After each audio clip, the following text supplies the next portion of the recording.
बिस्मिल्लाहिर्रहमानिर्रहीम। जी बेटा, आज हम आईएएस का टॉपिक करने लगे हैं। लास्ट फ्राइडे हमने किया था क्या, सुलह हुदैबिया। सुलह हुदैबिया स्टार्ट किया था, उसका पार्ट 1 हो गया था हमारा, लेकिन चूँकि ये टॉपिक लंबा है इसलिए हमने इसको 2 to 3 पार्ट्स में डिवाइड किया था। लेट्स सी कि आज हम इसको कवर कर पाते हैं या फिर इसके ऊपर में भी हमें एक एपिसोड और बनाना पड़े। लास्ट क्या किया था हमने, कुछ याद है? कुछ मेन पॉइंट्स उसके। सुलह हुदैबिया क्या है बेसिकली? मैंने आपको बताया था कि हिजरत के काफ़ी साल बाद तक मुसलमानों को तवाफ़ काबा का मौका नहीं मिला था, तो मुसलमान काफ़ी बेचैन थे। इवन आप सल्लल्लाहु अलैहि वसल्लम भी जी उन्होंने देखा कि हम अनजान रास्ते से जा रहे थे जी कि हम मक्का के वो खाना काबा का तवाफ़ कर रहे हैं, यही ख्वाब देखा था ना नबी सल्लल्लाहु अलैहि वसल्लम ने। तो फिर उन्होंने फैसला किया था कि अनजान रास्तों से, थोड़े से गैर मरूफ रास्तों से होते हुए वो मक्का मुकर्रमा की तरफ जाएंगे। तो ये फैसला क्यों किया गया था? खाना काबा होता है बेटा जी, नहीं, अनजान रास्तों का डिसीजन क्यों लिया गया था? मारूफ रास्तों से क्यों नहीं गुजरना था? अगर वो मारूफ रास्तों से जाते तो उन्होंने रोक लेना था। किन्होंने? मक्का मुकर्रमा के लोगों ने। क्यों? क्योंकि उनकी आपसे सल्लम के साथ दुश्मनी हो गई थी। वेरी गुड, शाबाश। क्योंकि वो आप सल्लल्लाहु अलैहि वसल्लम के और आपके साथियों और बाकी तमाम मुसलमानों के दुश्मन बने हुए थे मक्का के लोग, इसीलिए ये फैसला किया गया था। और ये भी किया गया था कि कोई मुसलमान असलहा साथ नहीं लेके जाएगा। इसके बारे में क्या हिदायत फरमाई थी आप सल्लल्लाहु अलैहि वसल्लम ने? मैंने बताया था ना लास्ट आपको कि जिस मुसलमान के पास तलवार होगी वो असले में डाल दे, वो नियाम में होगी, छुपाई हुई होगी, यही बताया गया था।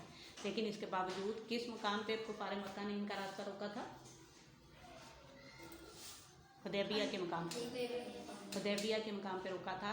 और फिर किसको एम्बेसडर बना के आप सल्लल्लाहु अलैहि वसल्लम ने रवाना किया था?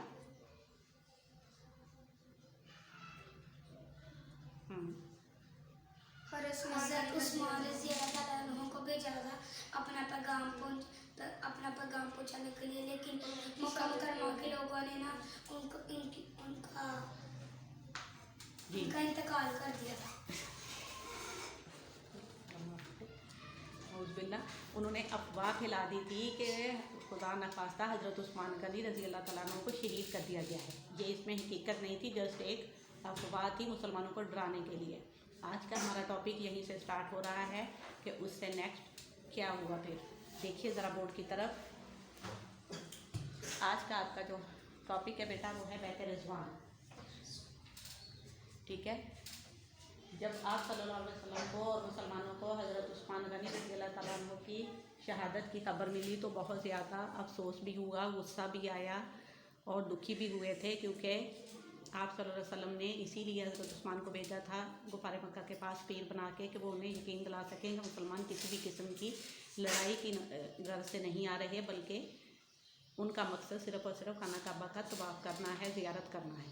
लेकिन जब ये हज़रत उस्मान गनी रज़ी अल्लाह तआला अन्हु की शहादत की खबर मिली तो आप सल्लल्लाहु अलैहि वसल्लम ने उनके खून का बदला लेने का इरादा किया और तमाम सहाबा कराम से जितने मुसलमान उनके साथ थे उनसे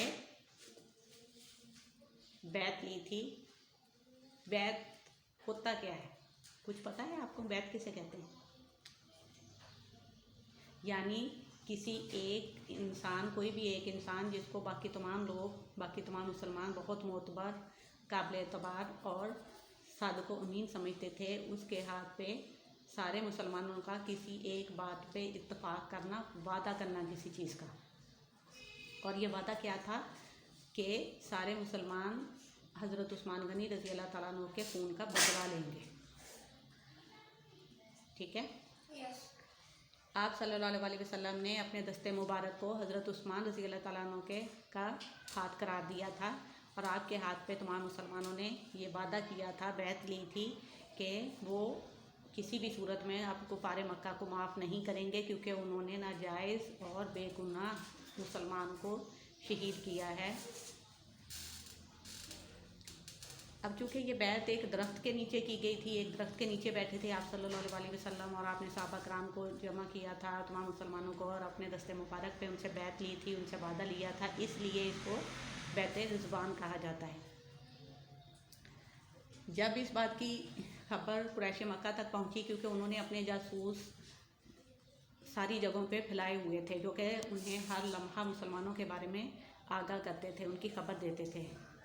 जब इस बात का जिक्र, बैत का जिक्र उन तक पहुंचा, उनके जासूस ने उनको बताया जाके। अच्छा, पहले मुझे इस बात का जवाब दें, जासूस क्या होता है? जासूस किसे कहते हैं बेटा? ये काफी जो किसी की पर्सनल बातों को अपने मालिक से शेयर करेगा और उसको आगाह करेगा कि वो उनका ये प्लान है, वो ये करने वाले, तो आप ठीक है, शाबाश शाबाश, उसे जासूस कहते हैं। यानी कोई भी इंसान जो बज़ाहिर आपका दोस्त बन के आपके साथ होता है, लेकिन दर हकीकत वो आपका दुश्मन होता है। इसी के लिए एक और टर्म भी यूज़ होती है इस्लाम में, क्या? मुनाफिक। मुनाफिक होता ही वही है बेटा जो कि ज़ाहरी तौर पे आपके साथ होता है, दोस्त बना होता है आपका, लेकिन हकीकत में वो आपका दुश्मन होता है। दिल में उसके लिए बुग़्ज़ रखता है, हसद रखता है, दुश्मनी रखता है, उसको कहते हैं। दुश्मन हो जाता है, पर फिर उनको जब पता लगता है कि ये तुम्हारा दुश्मन है, हमने इसके साथ यूं दोस्ती कर ली, तो अब हमारे साथ क्या होगा? ऐसे ही बिल्कुल। तो यही वाले जो जासूस या मुनाफिक जो मुसलमानों के ग्रोह में शामिल हुए थे, लेकिन उसके साथ साथ मुसलमानों की हर बात की खबर कुफार मक्का को भी जाके देते थे। जब इस बात का जिक्र, इस बैत रिज़वान का जिक्र उन्होंने कुरैश मक्का से किया तो वो डर गए बहुत ज़्यादा, क्योंकि हकीकत यही है ना बेटा कि जो बंदा हक पे नहीं होता, जो भी इंसान, वो बुज़दिल होता है, इंटरनली वो बुज़दिल होता है, वो छोटी छोटी बात पे फिर खौफज़दा हो जाता है, क्योंकि उसका ईमान नहीं होता ना, यकीन नहीं होता अल्लाह ताला की ज़ात पे, ना वो सच्चाई का साथ दे सकता है, ना उसमें इतनी हिम्मत और हौसला होता है। तो यही सब कुछ था किसके साथ? कुरैश मक्का के साथ। जब उन्हें बैत रिज़वान की खबर मिली कि इस तरह से तमाम सहाबा कराम और मुसलमानों ने आप सल्लल्लाहु अलैहि वसल्लम के दस्ते मुबारक पर बैत की है और वादा लिया है कि वो हज़रत उस्मान गनी रज़ी अल्लाह ताला अन्हु के खून का बदला लेंगे, तो वो बहुत ज़्यादा डर गए, खौफज़दा हो गए, जिसके नतीजे में उन्होंने ना सिर्फ हज़रत उस्मान गनी रज़ी अल्लाह ताला अन्हु को वापस भेज दिया मुसलमानों के पास, बल्कि उसके साथ साथ अपना एक सफ़ीर भी भेजा, एम्बेसडर भी भेजा। किस मकसद के लिए? कि वो मुसलमानों के साथ सुलह की शराइत तय करे।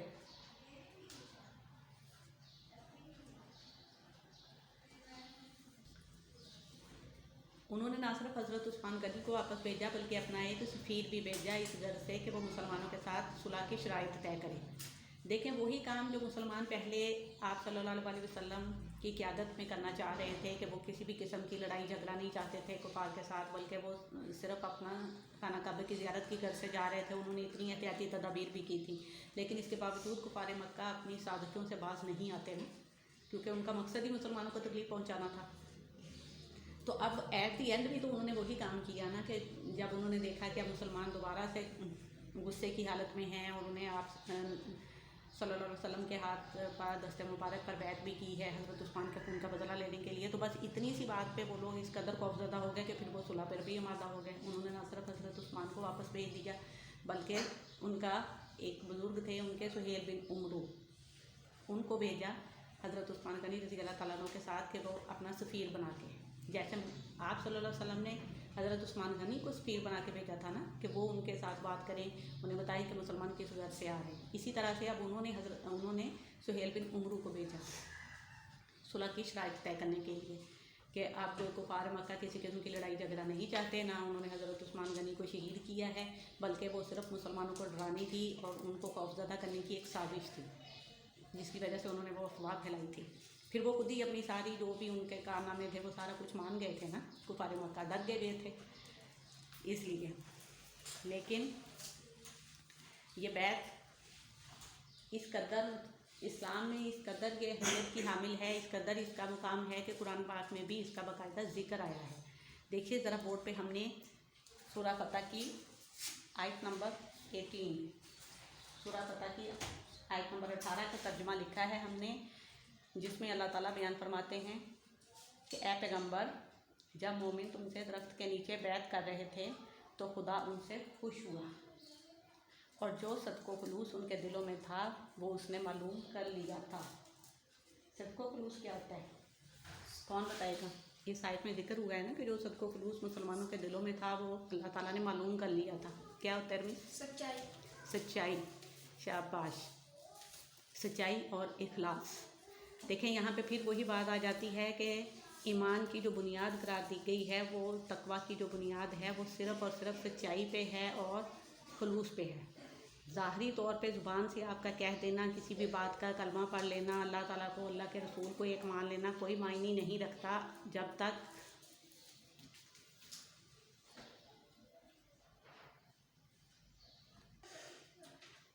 और जो कुछ भी किसी भी इंसान के दिल में होता है वो अल्लाह ताला को मालूम होता है। देखें ये आयत वाज़े तौर पे इस बात की दलील है कि अल्लाह ताला ने वो सबको खलूस मालूम कर लिया था। यानी ये नहीं है कि सिर्फ आपके ज़ुबान से कह देने से अल्लाह ताला राज़ी हो जाएंगे।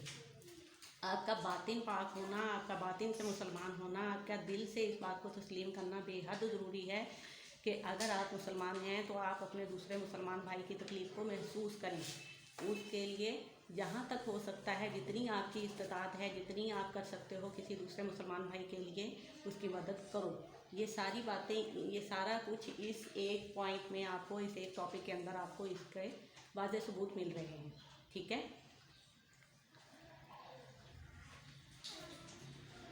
और इसको बैतर रिज़वान भी इसीलिए कहा गया क्योंकि ये एक दरख्त के नीचे बैठ के की गई थी ये बैत।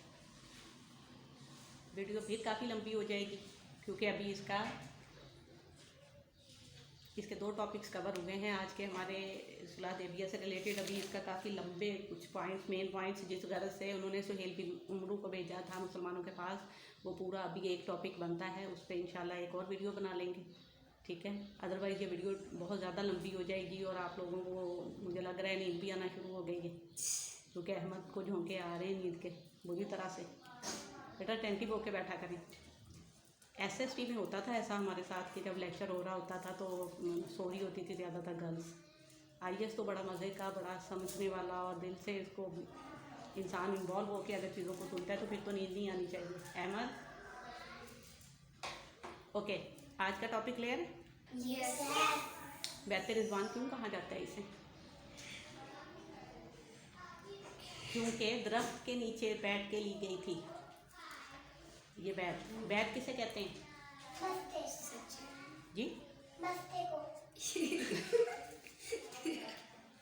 नो, सीरियस बात हो रही है बेटा। किसी भी इंसान के, किसी भी मुतबर शख्स के हाथ पे अपना हाथ रख के जिस चीज़ का अहद किया जाता है, इकरार किया जाता है, उसको जी वादा किया जाता है, अहद भी वादा ही होता है, उसको बैत कहते हैं। जैसे मुसलमानों ने इसमें वादा किया था आप सल्लल्लाहु अलैहि वसल्लम के दस्ते मुबारक पे हाथ रख के कि वो हज़रत उस्मान गनी के खून का बदला लेंगे। ठीक है, आप समझ आए? ओके, बड़ा अच्छा टॉपिक है ये वाला, जो है मज़े का है। अगर इसकी और डेप्थ में जाएं तो काफ़ी पॉइंट्स बनते हैं जो कि हम डिस्कस कर सकते हैं, लेकिन